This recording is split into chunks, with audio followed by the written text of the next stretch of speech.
Alhamdulillahi wa kafa wa salatu wa salamu ala ibadihi alladhina astafa khususan ala afdalihim wa khatamin nabiyyin Muhammadin al-amin wa ala alihi wa sahbihi ajma'in wa ba'd. Brother Chairman, respected members of the Management Committee, and brothers and sisters, Assalamu alaikum wa rahmatullahi wa barakatuh.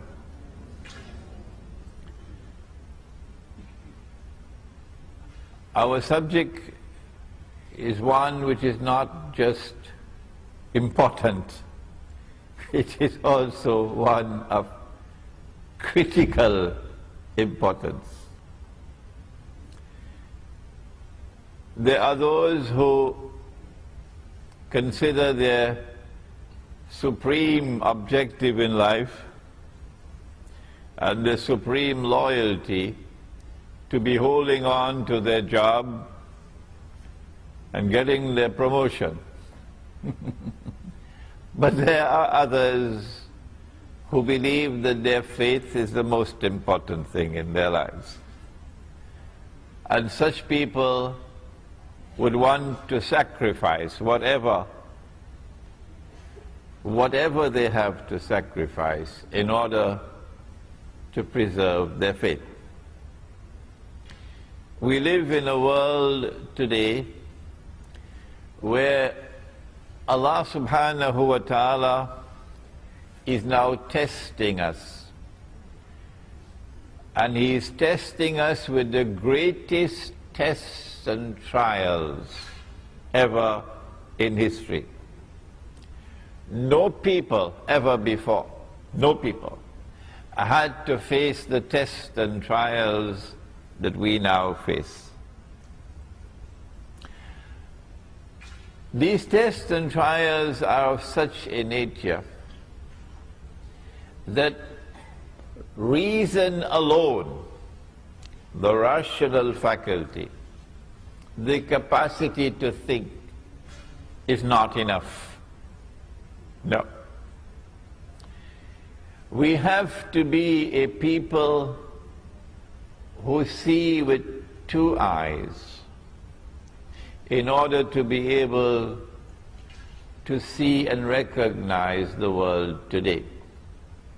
But most people see with only one eye. They see with only the external eye. They are internally blind. They may have a PhD from MIT, but yet they are internally blind. The heart can see, but they don't teach that at universities now. The heart can see what these eyes cannot see. The heart can penetrate beyond the external appearance to reach the internal reality of things. But that would be possible only when there is faith in the heart. And when there is faith or iman in the heart, then Allah puts into the heart nur. You cannot buy that nur in the stock market. It's not on sale. The government of Malaysia cannot give you that nur. No. Only Allah gives that nur. And when Allah puts nur in the heart, then with these two eyes, the external and the internal, we will be able to read the world today correctly. Otherwise, we can be deceived, For example, those who see with one eye, they say we live in the best of all worlds. This is the best world ever. There has never been a better world than this. In this age, for example, we have electricity. Yesterday they used the oil lamp. In this age we have the motor car. Yesterday they used the donkey cart. In this age we have the telephone, something that you are familiar with in this company. And yesterday they used to use birds, pigeons, to take messages. In this age we have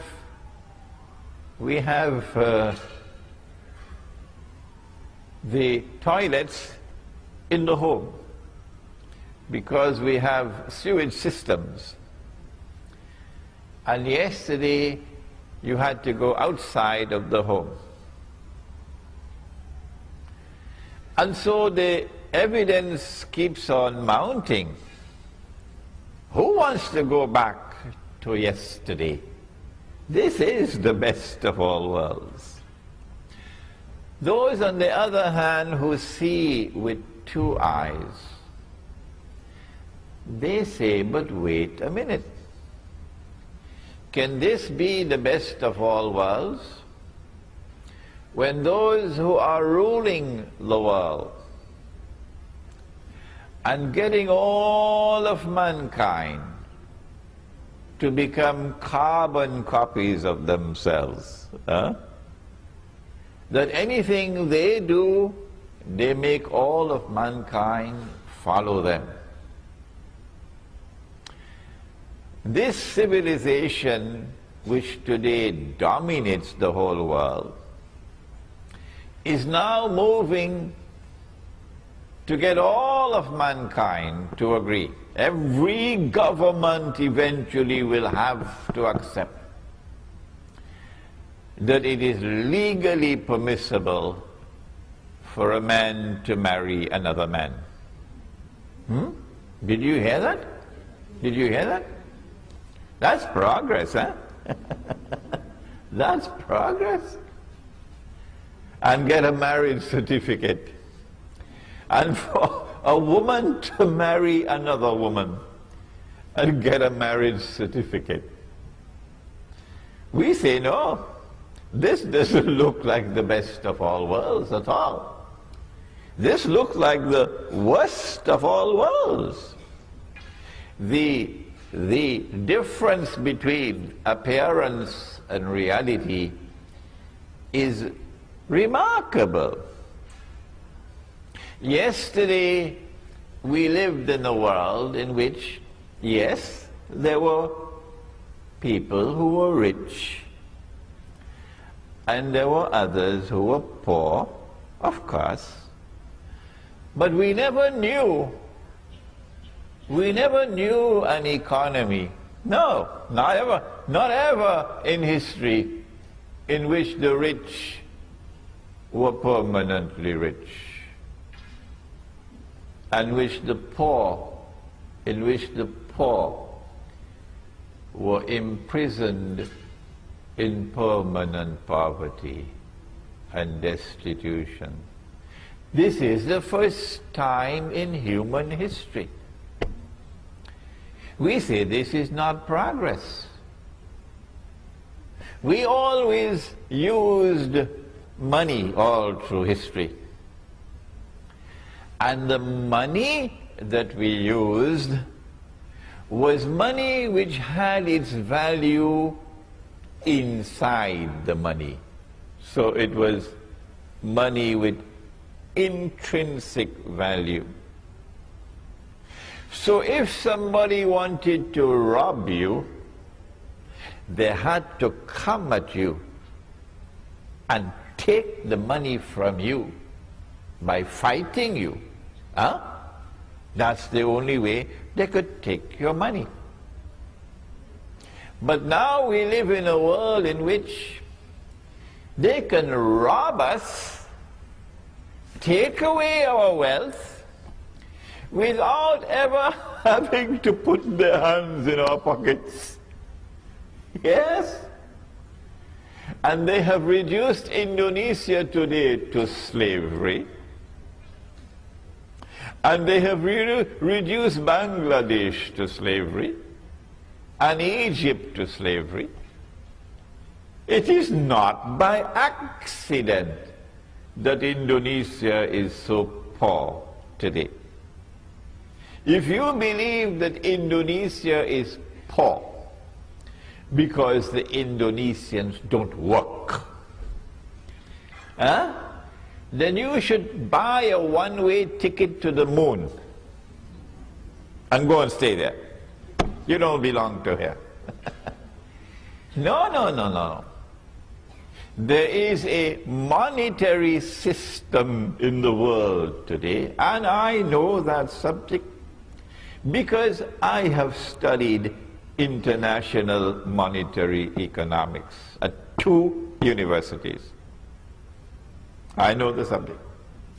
We have a system of money in the world today which is being used to rip off mankind, as a consequence of which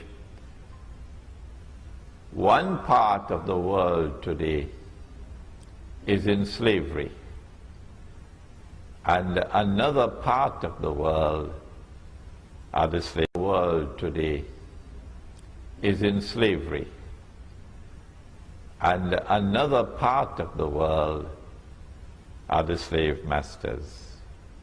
Welcome, brothers and sisters, sons and daughters, to our subject of signs of the last day.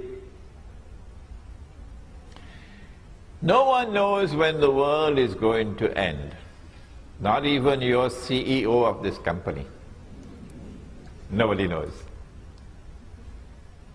When the world comes to an end, it will happen suddenly.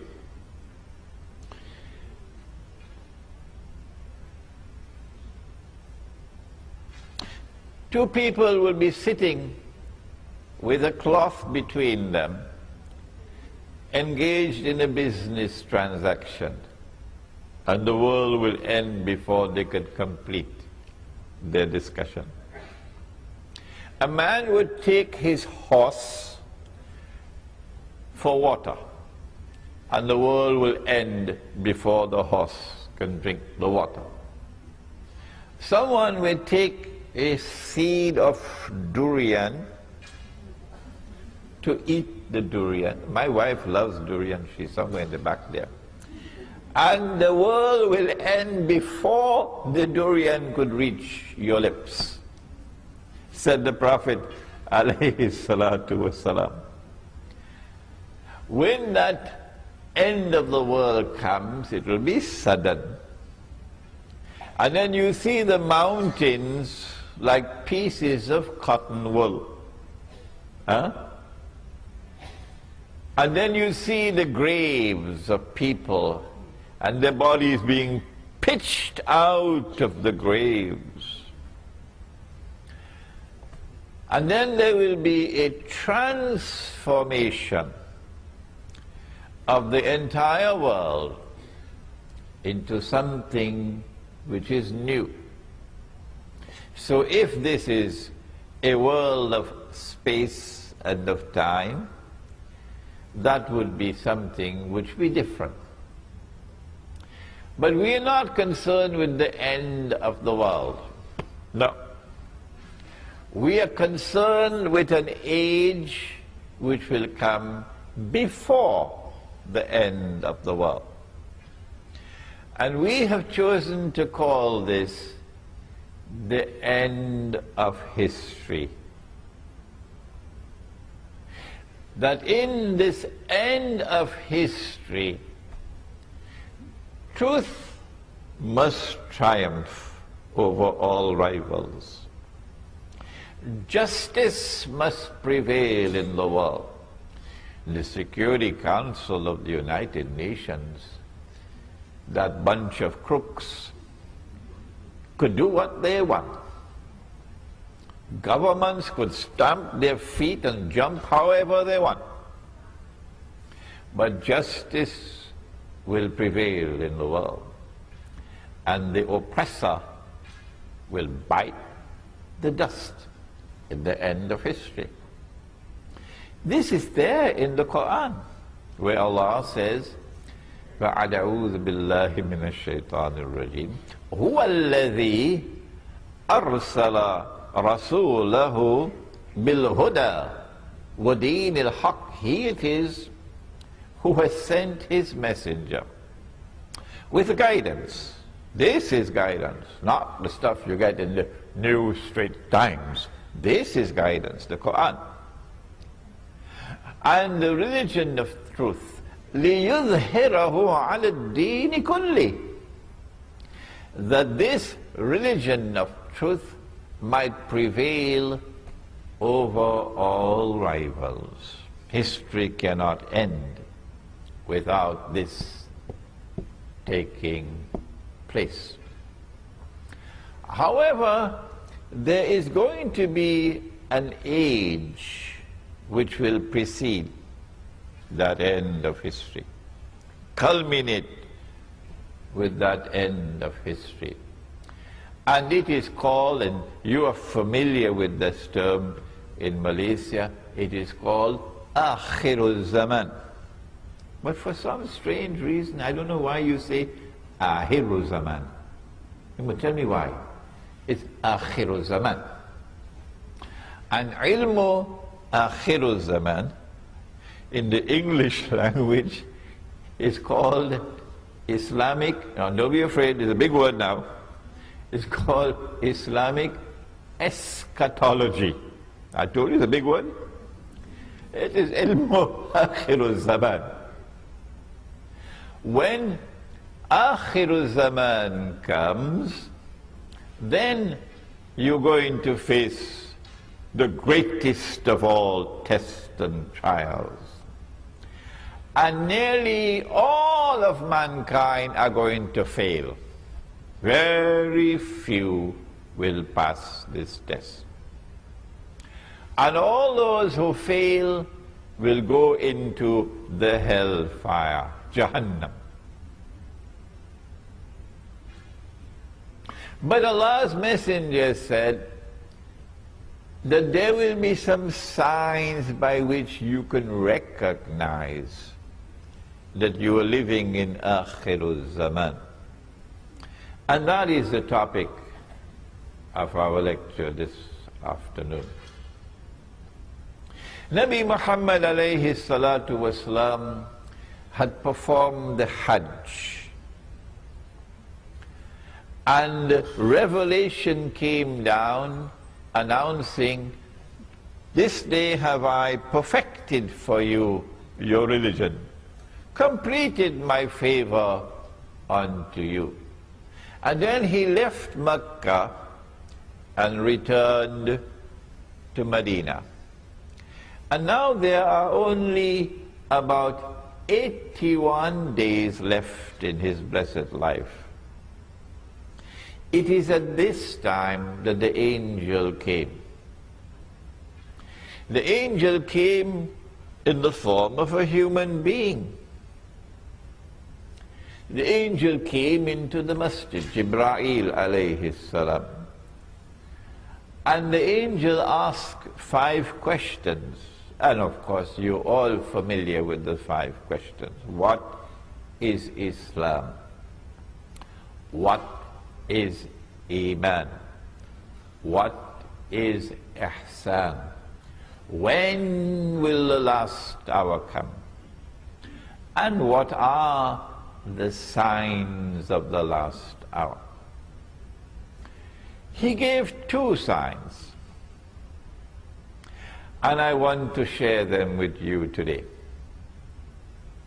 The first one Very easy to recognize. You just take a taxi and tell him, I want to go to KLCC. And you'll see it. He said that you will find the naked, barefooted shepherds, people who take care of goats and sheep. You will find the naked, barefooted shepherds competing with each other in the construction of tall buildings. In other words, you have to be blind not to see that you are living in Akhirul Zaman. Huh? If you do not have tall buildings in your city, you are considered to be backward. And so in Akhirul Zaman, mankind will measure progress, the height of buildings.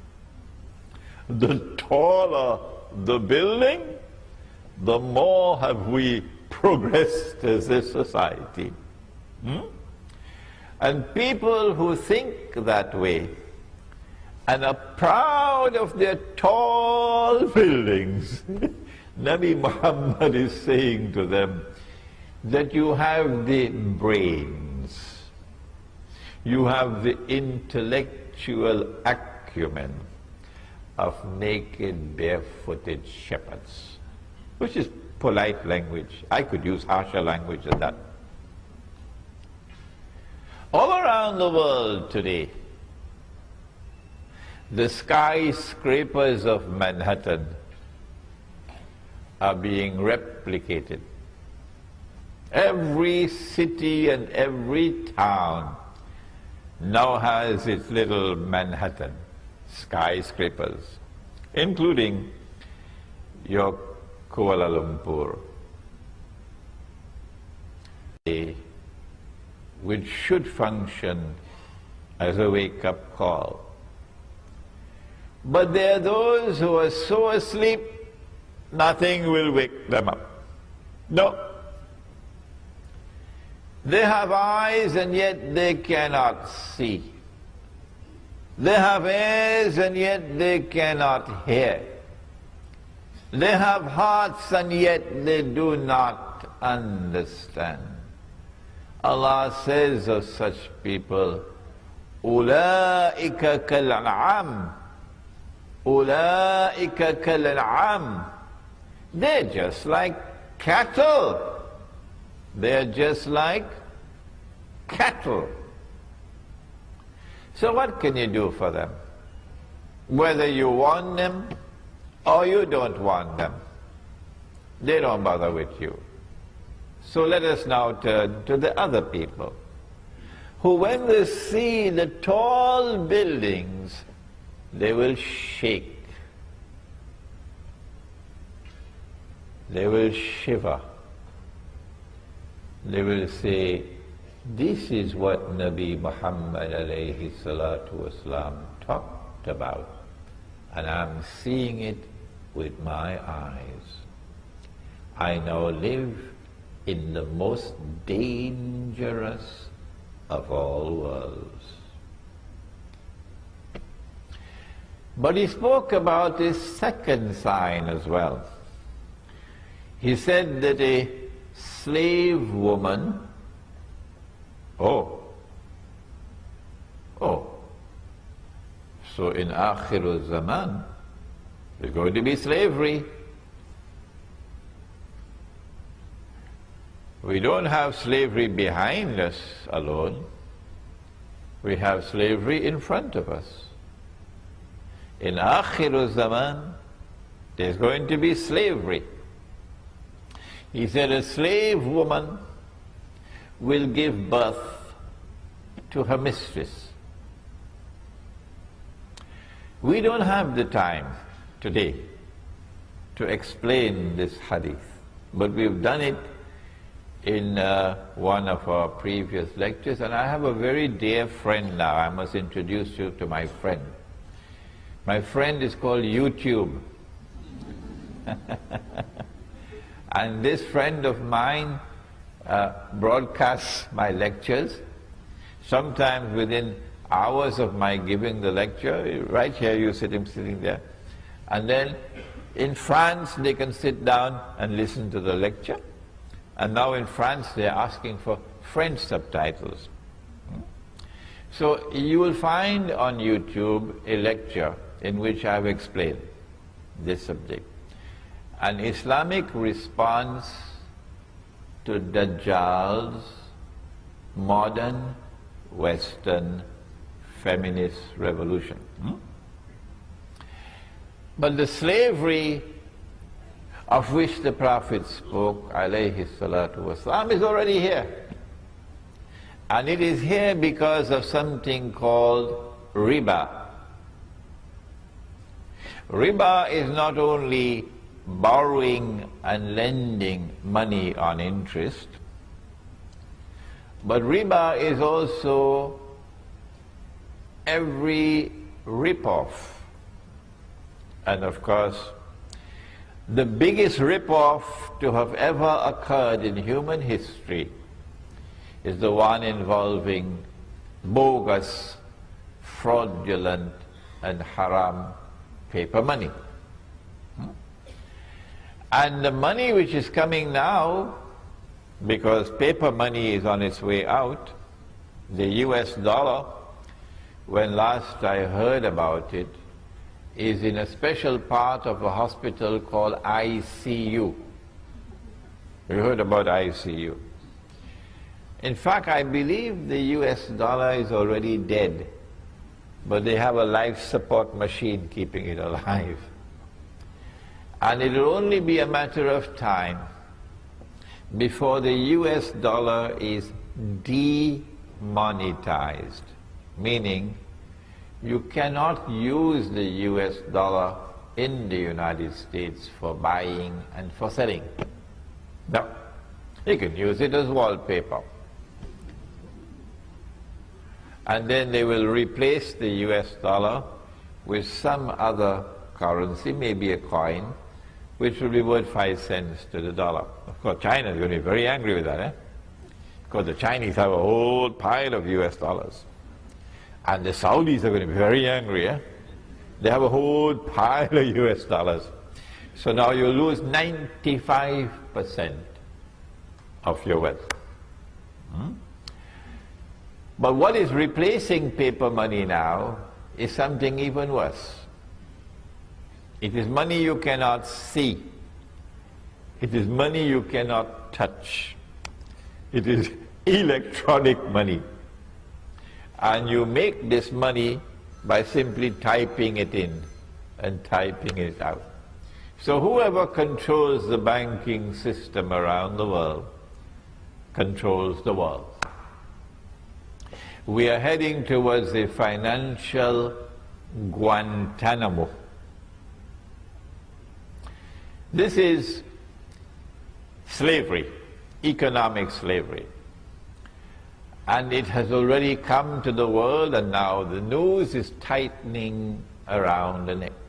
Who is doing it? I now want to introduce you to the most important part of this subject. And that's all I can do today, introduce you. You want me to teach the subject, you have to read my books. If you read Jerusalem in the Quran, which I wrote 10 years ago, and this cover design was done right here in Malaysia, this book will introduce you to the subject of Akhirul Zaman. And we also have the book in Bahasa, but we only have about 20 copies today. The companions of the Prophet ﷺ were sitting talking amongst themselves. When he came and he asked, "What are you talking about?" And they said, "We are talking about A'lamatus Sa'ah, the signs of the last day. And then he said, and this hadith is in Sahih Bukhari, it is in Sahih Muslim, he said the last day would not come until, and he mentioned 10 signs. 10 signs. The 10 were not given in the order in which they will occur. We do not know that order. So we're giving you the 10 in a random way. Number 1, Dajjal. Number 2, Ya'juj and Ma'juj, or Gog and Magog. And this is the last book that I've written, an Islamic view of Gog and Magog in the modern world. Number 3, the return of the son of Mary, Nabi Isa alayhi salam. Number 4, Dukhan, smoke. It is my opinion, and you must never accept my opinion, never, until you are convinced that it is correct. It is my opinion that this Dukhan is probably about 20 or 25 years away from now. When the clash of Gog and Magog will take place, it will be nuclear war, with thousands of nuclear weapons being used. On the one side you'll have Russia and her allies, and on the other side you have America and her allies. The Gog and Magog clash will take place, with all these thousands of nuclear weapons being used. And it is, you know, a nuclear bomb produces a mushroom cloud. So can you imagine what's going to happen when thousands of nuclear weapons are used? There is a verse in the Quran which relates to this. In Surah Al-Isra, which is also known as Surah Bani Israel. I think that my lecture is a little bit boring because some people are falling asleep. If you see anybody sleeping, wake them up. Allah subhanahu wa ta'ala says, listen to the verse, بَعْدَ أَعُوذُ بِاللَّهِ مِنَ الشَّيْطَانِ الرَّجِيمِ وَإِن مِّن قَرْيَةٍ إِلَّا نَحْنُ مُهْلِكُوهَا قَبْلَ يَوْمِ الْقِيَامَةِ أَوْ مُعَذِّبُوهَا عَذَابًا شَدِيدًا كَانَ ذَلِكَ فِي الْكِتَابِ مَسْطُورًا.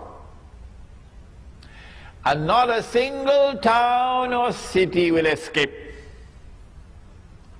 Allah is going to destroy every town and every city. And those which escape destruction will be punished with terrible punishment. And my opinion is that you've got about 20-25 years left. Of course, I can be wrong. When that clash takes place of Gog and Magog, that's it. The only ones who will survive would be those who are in the remote countryside. And you know that you are in the remote countryside when you cannot use a cell phone. So that is number 4, Dukhan, smoke. 5, Dabbatul Ard, a beast or a creature of the Ard. Ard can mean earth, Ard can mean the material universe, Ard can mean land, Ard can mean territory. In the context in which this appears, my opinion is that it refers to Al-Ardul Muqaddasa, the Holy Land. That a beast will appear in the Holy Land. The Quran tells us about that beast. And you know, the punctuation in the Quran did not come from Allah. No. The Prophet ﷺ would recite the ayah, and the scribes would write it down. But when they wrote it down, they didn't put in punctuation. So this is one word which can have two possible meanings. That the beast would tukallimuhum, speak to them, or taklimuhum, wound them. My understanding is the second meaning is more appropriate. And so I have come to the conclusion that this state of Israel today is the beast of the up. But Allah knows best. Number 6, that the sun would rise from the west. My methodology of study is that the Quran is the only supreme authentic authority in Islam. And no hadith has absolute authenticity. And therefore the Quran sits in judgment over the hadith. Hadith cannot change the Quran. No. The Quran tells us that the sun rises from the east. I believe it does in KL, does it? From the east? Right, good. And the sun sets in the west. The Quran tells us that. And the Quran also tells us, La tabdila li khalqillah, that Allah's creation does not change. Therefore, I have come to the conclusion that the sun cannot physically rise from the west. No, because that would be in conflict with the Quran. But you would be surprised at the number of emails I'm getting from all over the world. Sheikh, there's something called reverse magnetic theory or something like that or the other. And the sun is actually going to rise from the west. Oh, they're not giving me any peace at all. Therefore, I have to understand the sun rising from the west to be something which is symbolic. There is going to be a false sunrise. That false sunrise will come from the west. It is not the true sunrise. This false sunrise wants to replace the true sunrise. And so I have perceived that false sunrise to be modern Western secular civilization. But this is my opinion. Do not accept my opinion unless you are convinced that it is correct. Number 7, 8, and 9. That there will be 3 khusuf, plural of khas.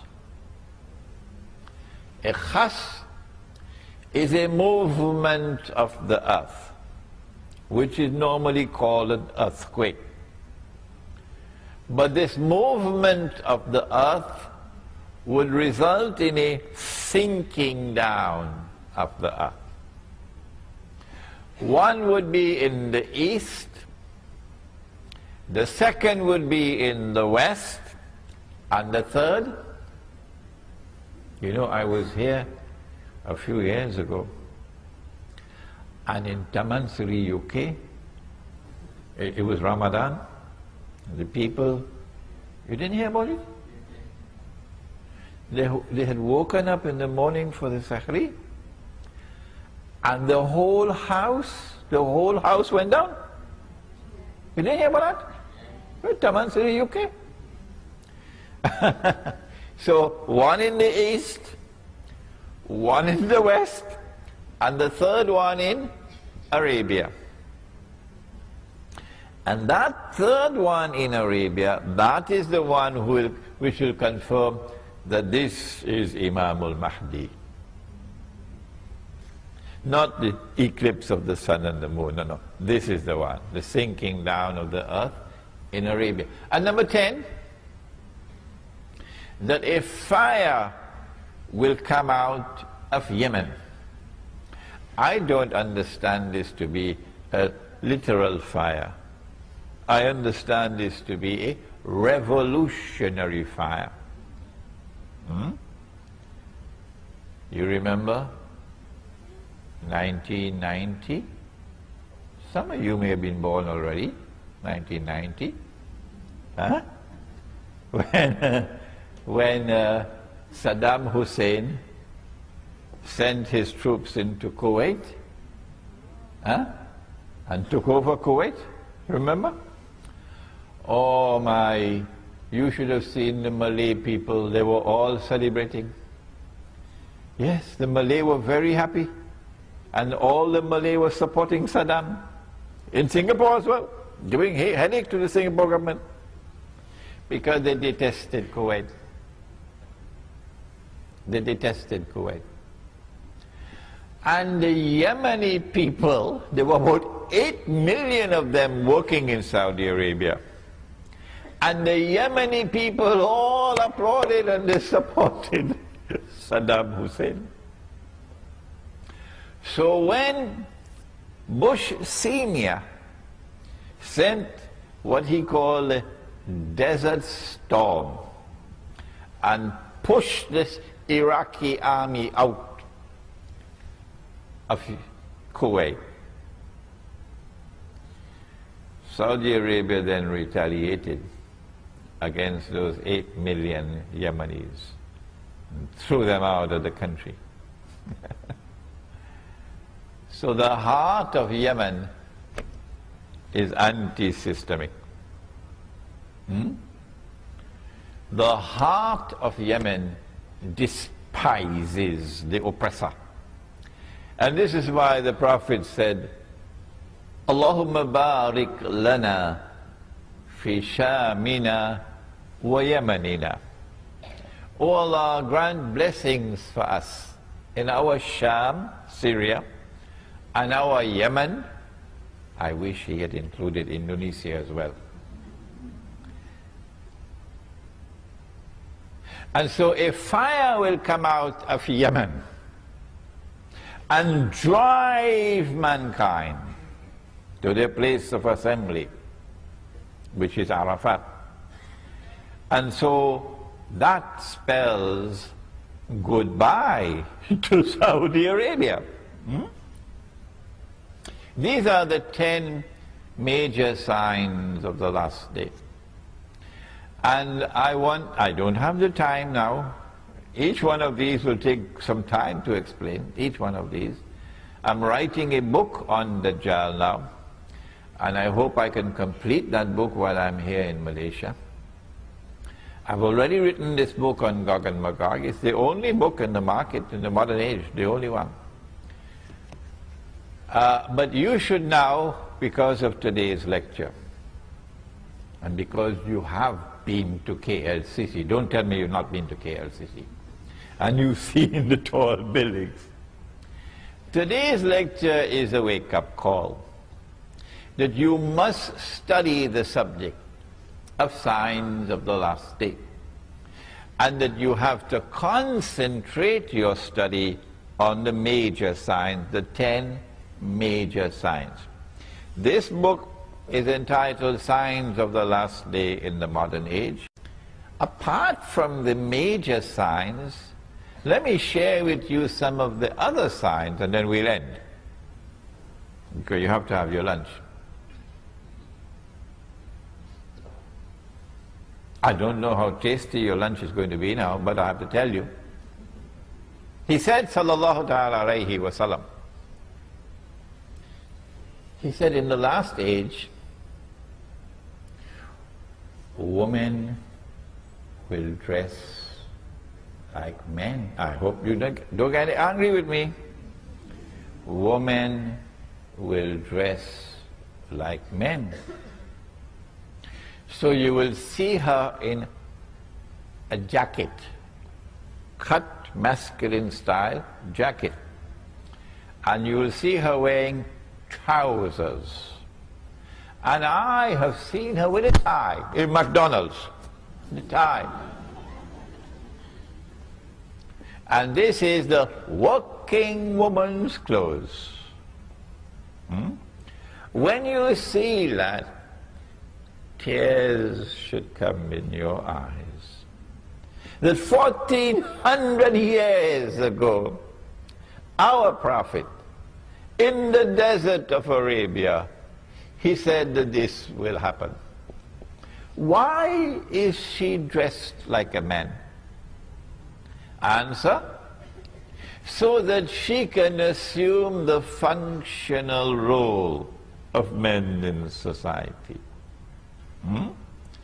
So now she gets dressed and goes to work and faces the morning traffic, and she works all day, and then she comes back home in the evening with her briefcase. Don't be annoyed with me, I have a job to do. And faces the evening traffic and advances in her career. When she is at work, she's an officer. She has men working under her, so she can't talk to them in a feminine voice. Her voice has to be masculine. So her voice becomes masculine. If you hear her on the telephone, you won't know, is it a man or a woman? And as her voice becomes masculine, and her work is masculine, oh my gosh, you should see her face. The face of a woman is soft and gentle, beautiful. No man here will differ with me that the most beautiful thing that Allah has ever created is a woman. Come on, tell me. But now she loses her femininity.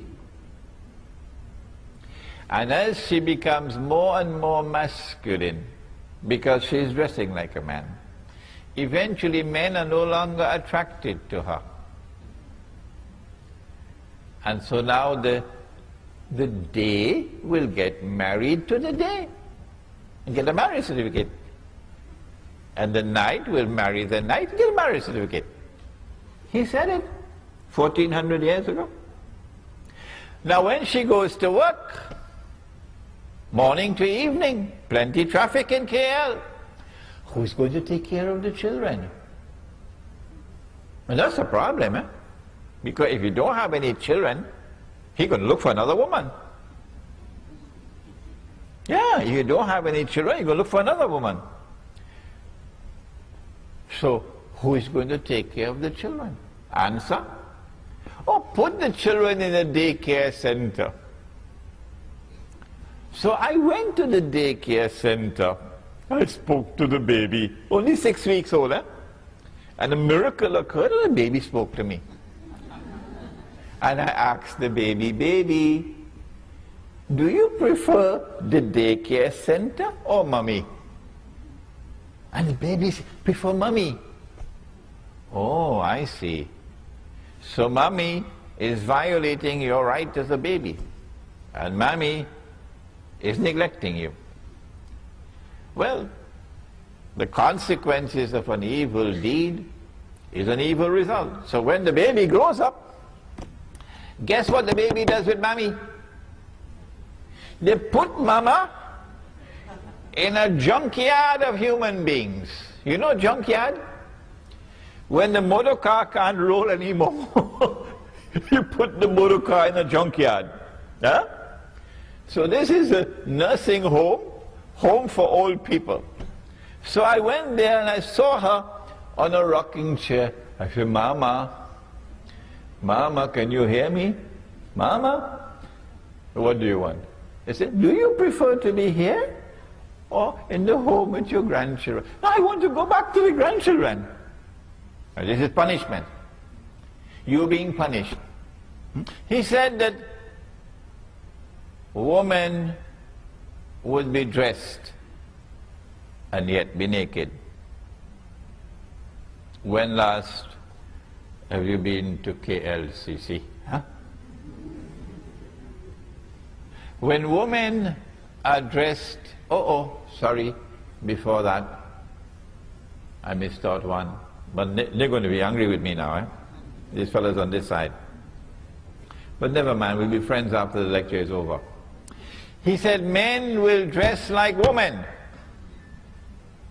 1400 years ago he said that. Why would a man dress like woman? Why? Because he wants to assume the functional role of woman. You see?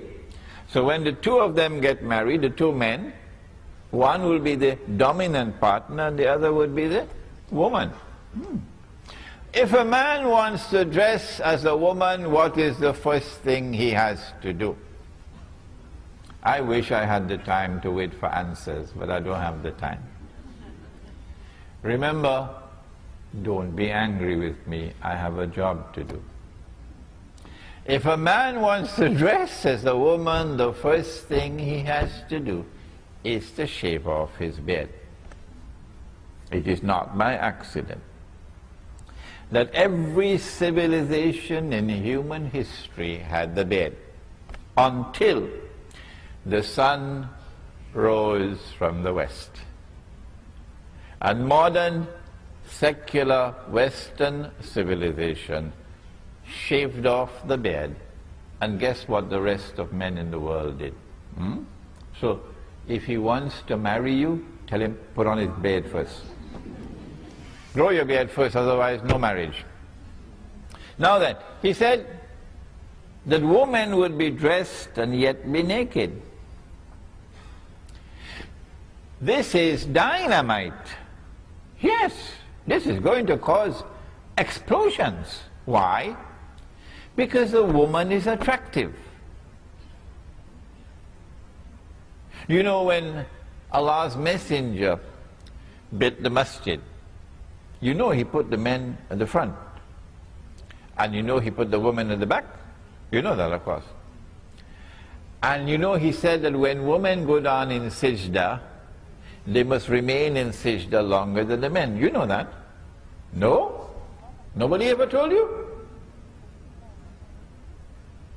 Yes. When women go down in sajda, in salat, they must remain in sajda longer than the men. This is a command of the Prophet, alayhi salatu wasalam. Why?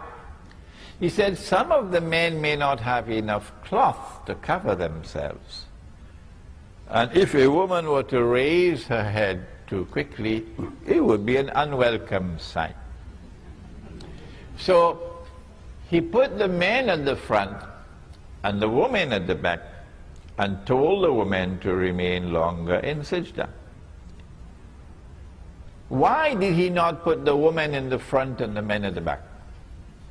Answer: no man would be able to pray. No, you can't concentrate on prayer when you have women in front of you. Because women are beautiful. Women are desirable. And if there's a man who does not have desire for women, something is wrong with him. Give him a one-way ticket to the moon.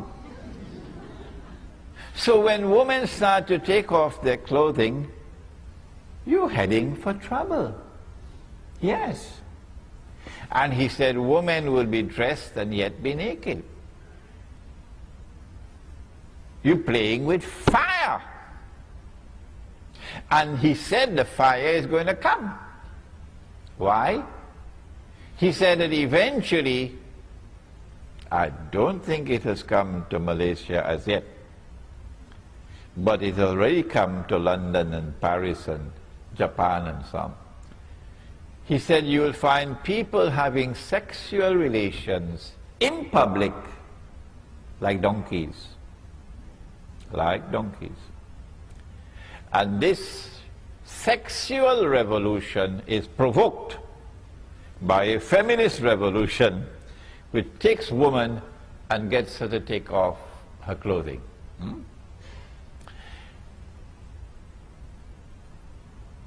I could go on for another 1 hour or more, giving you sign after sign of what he spoke about, the last age. But I think I want to now conclude by suggesting to you how can we survive in this modern age with faith intact. When you have studied the subject, then you can argue with me. Yes, but when you've not studied the subject, don't argue with me. Now, having studied the subject, and I am today, by Allah's kindness and grace, one of the people in the world of Islam who is teaching the subject of Islamic eschatology. Having studied the subject, I have come to the conclusion that you cannot escape shirk, you call it shirk, while living in society. And this is the one sin that Allah will not forgive. No. You cannot escape riba while living in the modern world. No. And Allah declares war in the Quran. And the Prophet ﷺ has cursed all four. And he said that they are all equally guilty. The one who takes riba, the one who gives riba, the one who records the transaction, and the two witnesses. They're all equally guilty. And if you have the curse of the Prophet upon you, you're entering into the hellfire. I have come to the conclusion after studying the subject of riba, and incidentally there's a flyer at the back for a conference taking place in KL, in PWTC on July 26 and 27 that you might want to attend. I am one of the speakers on riba, responding to riba. I have come to the conclusion that you cannot survive with faith intact while living as a part of this system.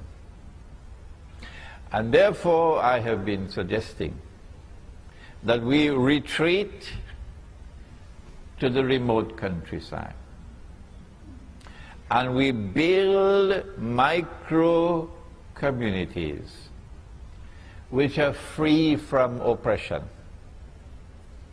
So you're not micro communities which are free from oppression. So you're not going to employ an Indonesian maid.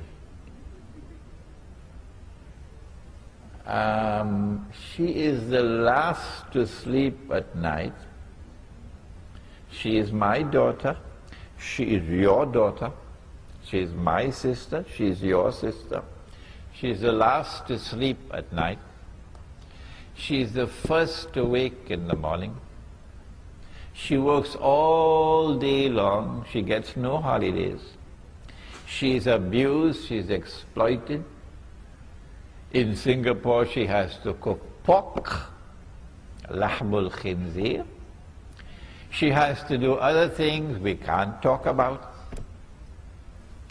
And at the end of the month, she's paid the salary or the wage of a slave.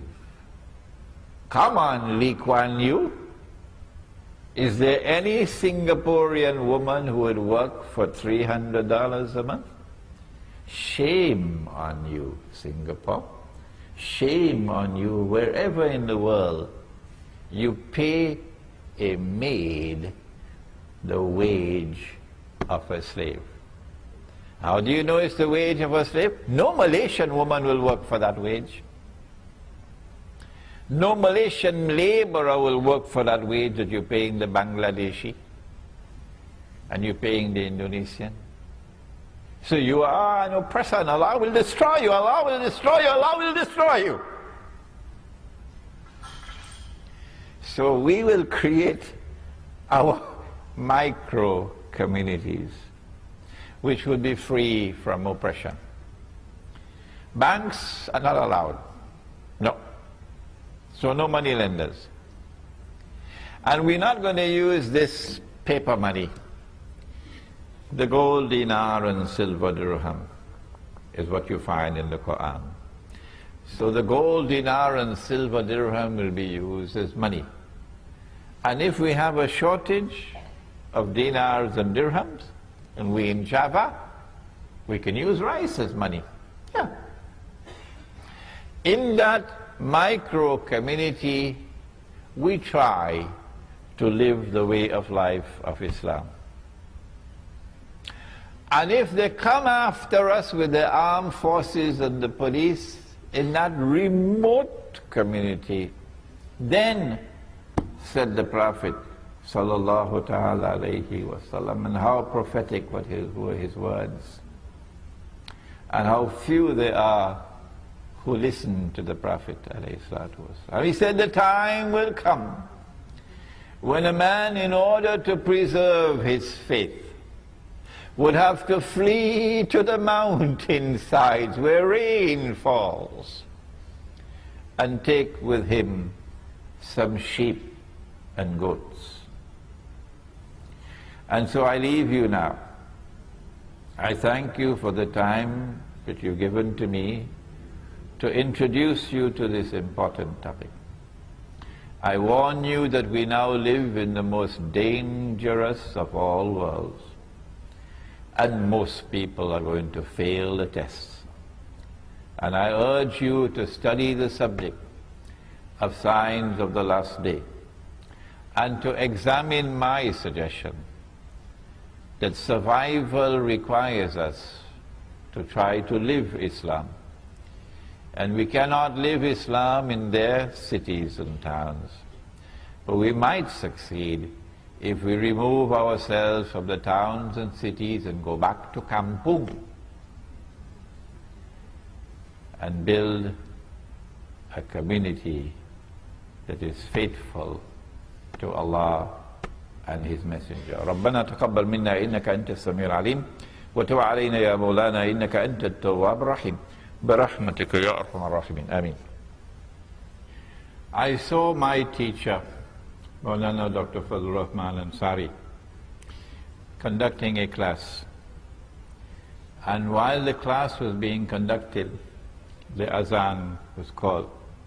Of course, we will be going to the masjid.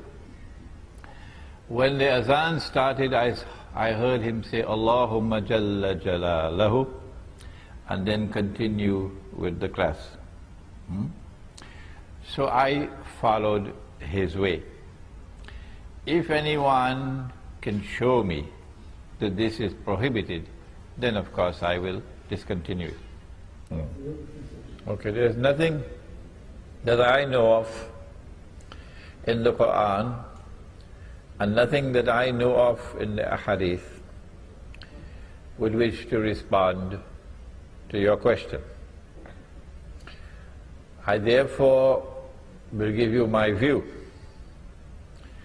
I believe that those who are in control of the world today, who want to rule the whole world and eventually deliver that rule to the state of Israel,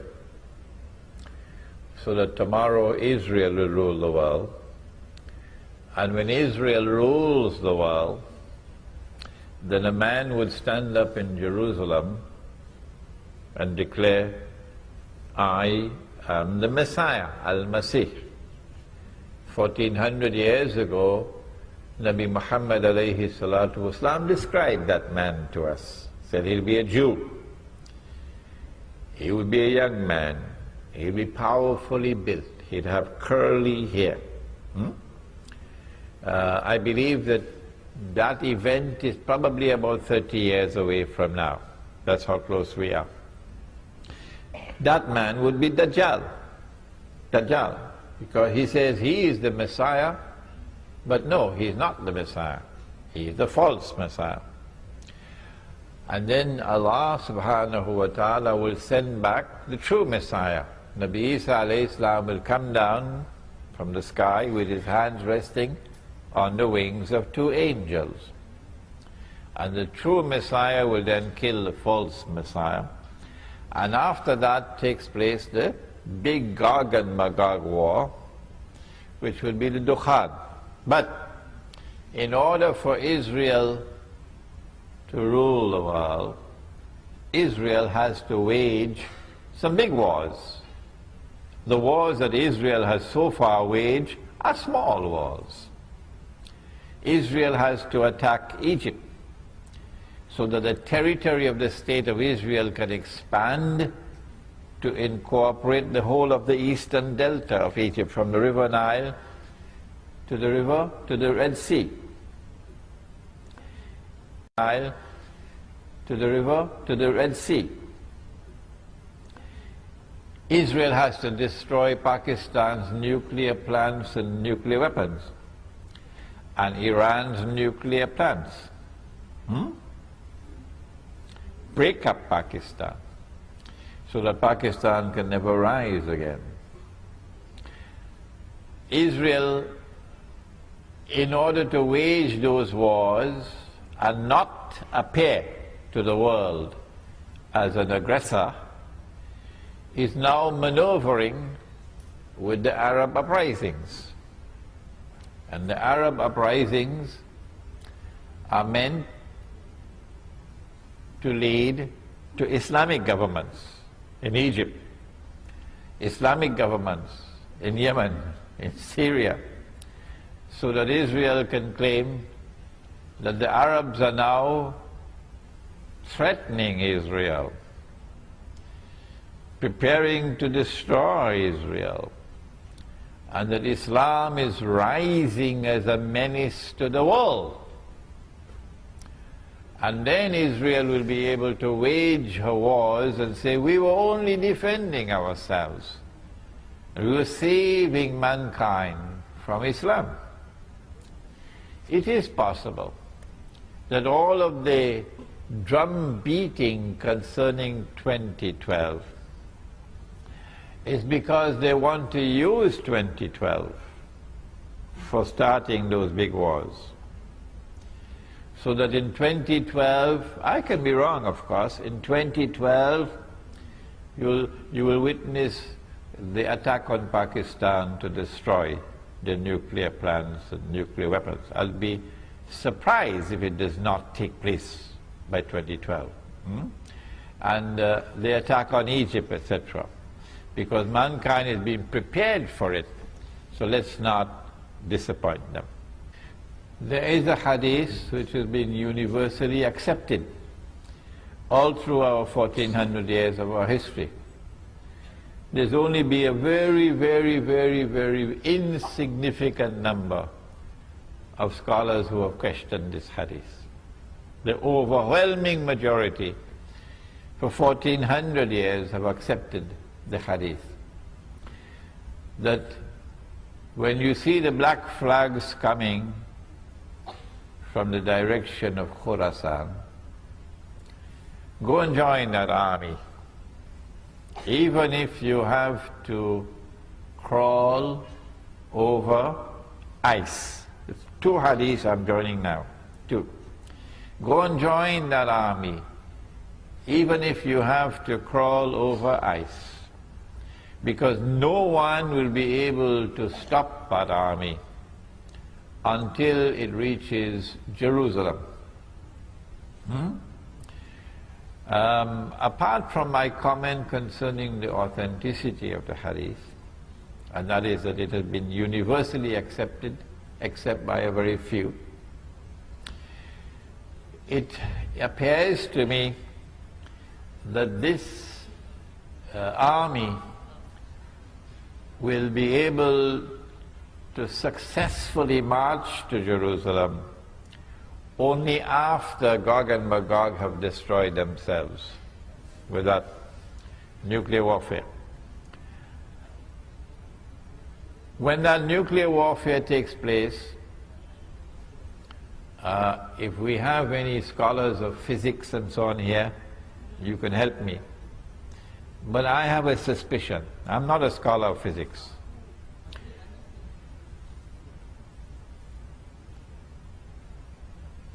I have a suspicion that the radiation in the atmosphere, which we now have through these towers, so you can use your cellular phones and so on, and your laptop wireless, that the radiation that is now in every town and every city will function as an agent when the nuclear explosions take place, would function as a conductor to incinerate everybody. This is a hypothesis. I want a specialist to examine this hypothesis, because I want to get out of range of that. I want to get out of range of that radiation. The army would march after that Gog and Magog war takes place. And since you will not be able to use any cruise missiles and electronic weapons, it's going to be horses once again. I expect that army to march in about 30 years from now. But it's already begun its march because it's fighting back in Afghanistan. Khorasan, the heart of Khorasan is Afghanistan. But let me make one more comment. The Prophet said, alayhi salatu wasalam, that among the signs of the last day is that, listen carefully, one man would have to maintain 50 women. Please tell them he didn't say one man will have to marry 50 women. No, one man will have to maintain 50 women. 1400 years ago he said that. And I believe that is around the corner. The fulfillment of this hadith is around the corner. I believe that this hadith is telling us that there is going to be a calamitous decline in the birth of baby boys. Only baby girls are going to be born. Rare would be the birth of a baby boy. Why? Why? The medical doctors have explained to me that the sperm has male chromosomes and female chromosomes. And when the male chromosome fertilizes the egg, then a baby boy is born. But when the male chromosome does not fertilize the egg, then the default is a baby girl. The radiation from cellular phone towers, from laptop computers, the radiation, he said, is damaging. Notice where the laptop sits on your lap. It is damaging male sperm production. It is weakening the male chromosome. As the male chromosome becomes weaker and weaker, less and less baby boys are going to be born. So, now every woman in the world, you can ask them, wants to have a baby boy. Yeah. The only place you can get a husband who can give you a baby boy is our village. Because when our baby boys are born in our village, our baby boys are kept away from that radiation. Our baby boys are fed with natural food, not GM food. So the baby boy who grows up in the village is the prize that every woman in the world will want to have as a husband.